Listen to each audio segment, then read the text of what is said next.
वंश न्यूज दलित पीडित व शोषित जनतेचा खनखनीत आवाज। विश्वरत्न डॉक्टर बाबासाहेब आंबेडकर चौक महादुला कोराडी येथून नागपूरच्या संविधान चौकापर्यंत ईव्हीएम हटाव देश बचाव बाईक रॅलीचे आज काँग्रेस पक्षातर्फे आयोजन करण्यात आले होते। काँग्रेसचे माजी नगरसेवक रत्नदीप रंगारी यांच्या पुढाकारातून काढण्यात आलेल्या या बाईक रॅलीमध्ये शेकडो युवकांनी भाग घेतला। त्यानंतर संविधान चौकातील भारतरत्न डॉक्टर बाबासाहेब आंबेडकर यांच्या पुतळ्याला काँग्रेसचे नेते माजी मंत्री सुनील केदार यांनी माल्यार्पण केल्यानंतर ईव्हीएम विरोधामध्ये तीव्र घोषणाबाजी करण्यात आली। यावेळी उपस्थित काँग्रेसच्या पदाधिकारी आणि कार्यकर्त्यांनी बॅलेट पेपरने निवडणूक घेण्याची मागणी करीत ईव्हीएम हटाव देश बचाव अशा घोषणाही देण्यात आल्या।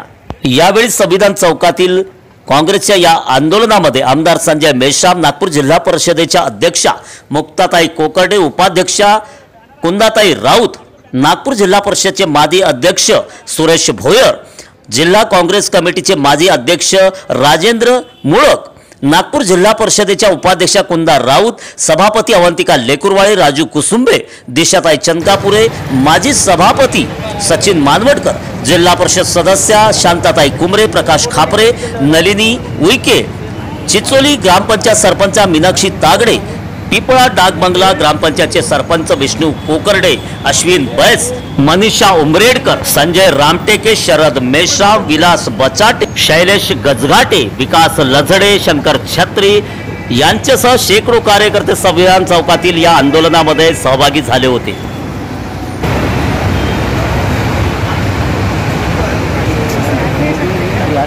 समोर उभे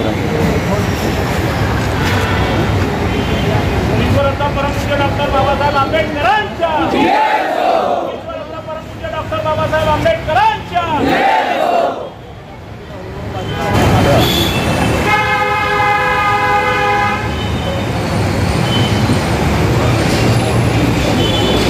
ईव्हीएम हटाओ, ईव्हीएम हटाओ, ईव्हीएम हटाओ, ईव्हीएम हटाओ, ईव्हीएम हटाओ,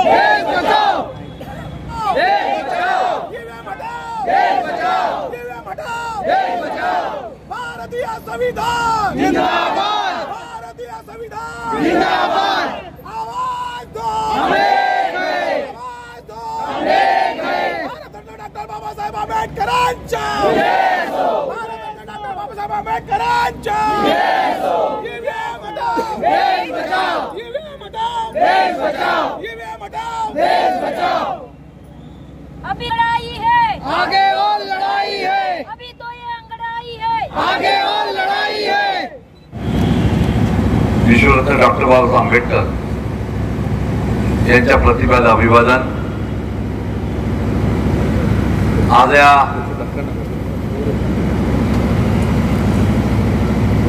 प्रदर्शनासाठी विरोधी प्रदर्शन आपण करायला निघालेलं, त्यासाठी उपस्थित जिल्हा परिषद सगळे सन्मान्य पदाधिकारी, उमरेडचे नवनिर्वाचित आमदार संजय मेश्रामजी, अश्विन बैस, त्यांच्याकडं जिल्हा काँग्रेस कमिटीचे कार्यकारी अध्यक्ष रत्नदीप रंगारी, शांता, सगळे बंधू मिळतात, सगळे काही फरक नाही पडत, जिल्ह्यातल्या वेगवेगळ्या तालुक्यातून आलेले काँग्रेस आणि काँग्रेस विचारधाराशी असलेले सगळे सहकारी बंधू। हा विषय आपण सगळ्यांनी समजावा एवढा सोपा नाही आणि एवढ्या हलक्यात घेण्यासारखा नाही। त्या विषयाला धरून या देशामध्ये ज्या संविधानाच्या मुळे आपण सगळेजण उभा आहे, त्याची पहिली लाईन आपण सगळ्यांनी वाचली पाहिजे। दुसरी वाचलीच नाही पाहिजे तर अर्थही समजला पाहिजे। ते कार्यकर्ता असो, सामान्य नागरिक असो, असलेल्या गृह विभागाचे असलेले पोलीस कर्मचारी अधिकारी असो, किंवा मग सोशल मीडियाच्या माध्यमातून काम करणारे सगळे तरुण असो किंवा काही इन्फ्लुएन्सर असो, पहिलंच वाक्य आम्ही भारतीय.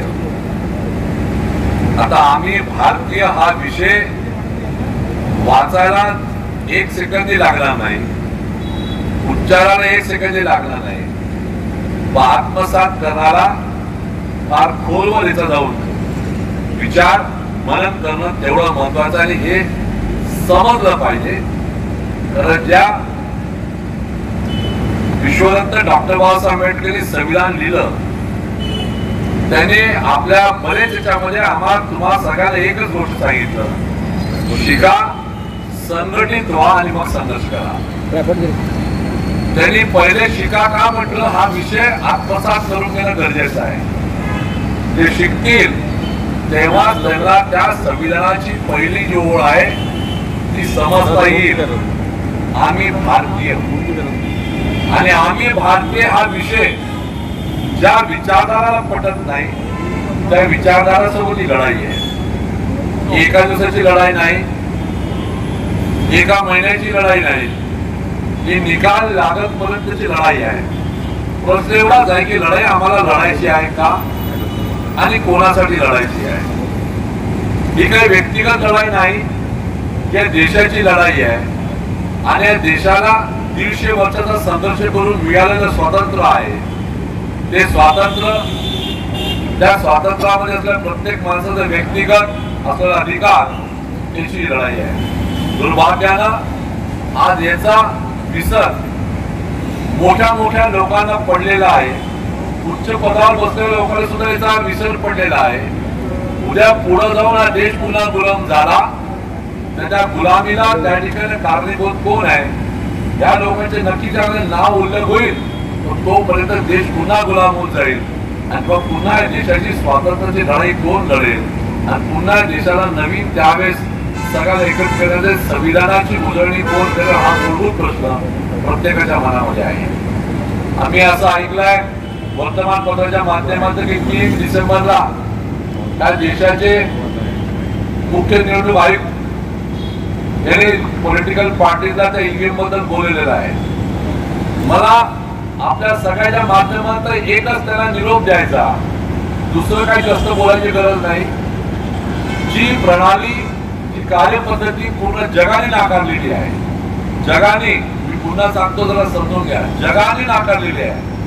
म्हणजे Japan, Germany, Spain, Europe, America, France सगळ्यांनी नाकारलेली आहे. ती कार्यप्रणाली आम्हाला का पाहिजे, हा मूलभूत त्या ठिकाणी प्रश्न निर्माण झालेला आहे. कोणी खूप आम्हाला सांगत असेल की याच्यामध्ये टॅम्परिंग होत नाही, त्या सगळ्या विद्वानांना, त्या सगळ्या सुजाण नागरिकांवर सांगतो, तुमच्या खिशात असलेला जो मोबाईल फोन आहे त्या मोबाईल फोनची मला गरज नाही. तुम्ही तुमचे जे अकाउंट ऑपरेट करता त्याच्यात OTP मला देऊन टाका, मी 2 मिनिटात सांगून देईन त्याच्यामध्ये टॅम्पर होती काय ते.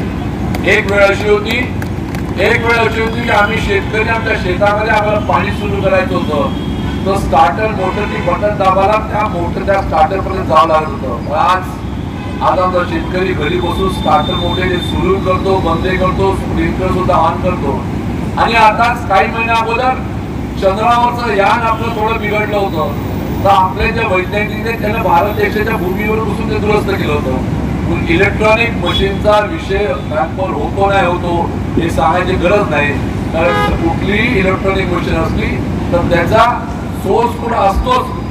बिना सोर्स कोडची इलेक्ट्रॉनिक मशीन तयार होत नाही. सो कोणी किती जरी म्हणत असेल आणि ज्यांनी आविष्कार केला, एलन म्हणून जे अमेरिकेत आहेत, त्यांनी सांगितलेलं आहे की ह्या सगळ्या हॅक होतातच. मग आमचं एवढंच म्हणणं आहे की ही लोकशाही, या देशाचं स्वातंत्र्य आपल्याला कायम ठेवत असेल तर आम्हाला याच उत्तर द्या की जगामध्ये जी कार्यप्रणाली त्या ठिकाणी बंद केलेली आहे सगळ्या देशांनी, ती कार्यप्रणाली तुम्हाला का ठेवायची आहे. तुम्ही हे विसरू नका की ज्यावेळेस सुरुवातीला काँग्रेसच्या सरकारच्या काळामध्ये मशीन आली होती, तुम्हीच लोकांनी याचा प्रचंड विरोध केला होता आणि याच्या संबंधित पुस्तकी त्या ठिकाणी छापलं होतं. ते पुस्तकाचा तुमचंच पुस्तक तुम्ही पुन्हा वाचन करा आणि मग अशा प्रकारचा आपला निर्णय घेण्यासाठी पुढे पाऊल टाका. अन्यथा हा देश, या देशातल्या संविधानाची पहिली जी लाईन आहे आम्ही भारतीय, ही एखाद्या औपचारिक राहून जाईल आम्ही भारतीय या गोष्टीचा अर्थ, त्या आम्ही भारतीय गोष्टीचं महत्व आणि त्याचा असलेला भारताच्या लोकांचा सन्मान स्वाभिमान हे त्यांना कागदावर लावते अशी आज स्थिती निर्माण झालेली आहे. नुकत्याच झालेल्या निवडणुकीमध्ये पडझड आपण पाहिलेली आहे. या पडझडीमध्ये लोकांनी आपल्याला मतं दिली असं बिलकुल नाही. लोकांनी आपल्याला मतं दिलेली आहे. एकामेकावर गैरविश्वास करू नका. ही लढाई मोठी आहे. या मोठी लढाईमध्ये मोठी त्या ठिकाणी आपल्याला तयारी करावी लागणार आहे. आपण आपल्या परीने नक्कीच लढू आणि लढत असताना लोकांना नक्कीच सांगू की आम्ही त्या संविधानाची जी पहिली लाईन आहे, आम्ही भारतीय आहे. हा भारतीयाचा संमतीचा अर्थ ती भारतीय लिहित असताना ह्या देशातील लोकांनी घेतलेले कष्ट आणि त्या आम्ही भारतीय लिहित असताना ती विचारधारा रुजवत असताना ज्या लोकांनी आपापल्या जीवनाची आहुती दिलेली आहे, ज्यांनी आपल्या विचाराची आहुती दिलेली आहे, ज्यांनी ज्या ठिकाणी स्वतःच्या कुटुंबाची त्या ठिकाणी आहुती दिली आहे, त्या सगळ्याचं आपल्याला आज आपल्याला मनन करणं तेवढंच महत्वाचं आहे. महत्व या देशामध्ये किंवा मुख्य निवडणूक आयुक्त त्याला त्याची सिलेक्शन करण्यासाठी जी कार्यप्रणाली होती, त्या कार्यप्रणालीमध्ये केंद्र शासनाने कुठला कायदा आणला, कायदा असा आणला की केंद्र शासनाने सांगून टाकलं की मुख्य न्यायाधीश सुप्रीम कोर्ट त्याच्यावर सुद्धा आपला विश्वास नाही. अशी त्या ठिकाणी त्या प्रकारची कृती आपल्याला पाहायला मिळते. आहे की नाही त्यांनीच ठरवावं. तसं नसतं तर कायदा आणून त्याला कमिटीतून काढण्याचा उपक्रम केला नसता. ही सुद्धा त्यांनी समजून देणं गरजेचं आहे. आणि हा सगळा विषय ज्या ह्या देशातील सगळ्या नागरिकांना नितांत समजून दिलेला पुनश्च सांगतो, संविधानाची पहिली लाईन जी आहे, आम्ही भारतीय, हा विषय सुद्धा आत्मसात होत असेल तर मग मात्र या देशातील लोकांना दुर्भाग्य आहे असं म्हणण्यासारखं होईल. आणि ते तुम्ही येऊ देऊ नका. हा विषय पण आम्ही निघालेला आहे. सगळ्याच आंदोलनामध्ये खूप काय मालेबाप लोक येतील असं काय आपण बोलू नका. तर शेवटी मानसिकता आहे. निवडणूक झाल्या निकाल आल्याला बरेच लोकांची मानसिकता त्याने ढासळण्यासारखी आहे. पण तशा ह्याच्यातली मी एवढंच सांगेल की तालुक्यात बसवू आपले राष्ट्रीय नेते सन्मान्य खरगे साहेबांनी सुद्धा तशा प्रकारचं आपल्याला सूत्रवाक्य दिलेलं आहे. शरद पवार साहेबांनी सुद्धा दिलेलं आहे आणि अशा त्या ठिकाणी उद्धव ठाकरे दिले आहे. ही लढाई मोठी आहे. वेळ प्रसंगी जसं शेतकऱ्यांनी त्यावेळेस लढाई दिल्लीच्या बॉर्डरवर लढली तशी लढावं लागेल. वेळ प्रसंगी या देशामध्ये स्वातंत्र्य काळानंतर दुसरी एक वैचारिक क्रांतीची त्या ठिकाणी लढाई सुद्धा त्याला स्वरूप येऊ शकेल. त्या सगळ्या लढाईला आपल्याला तयार होणं गरजेचं आहे. आमचा व्हिडिओ जास्तीत जास्त लाईक करा, शेअर करा आणि आमचे YouTube चॅनल सबस्क्राईब करा. धन्यवाद.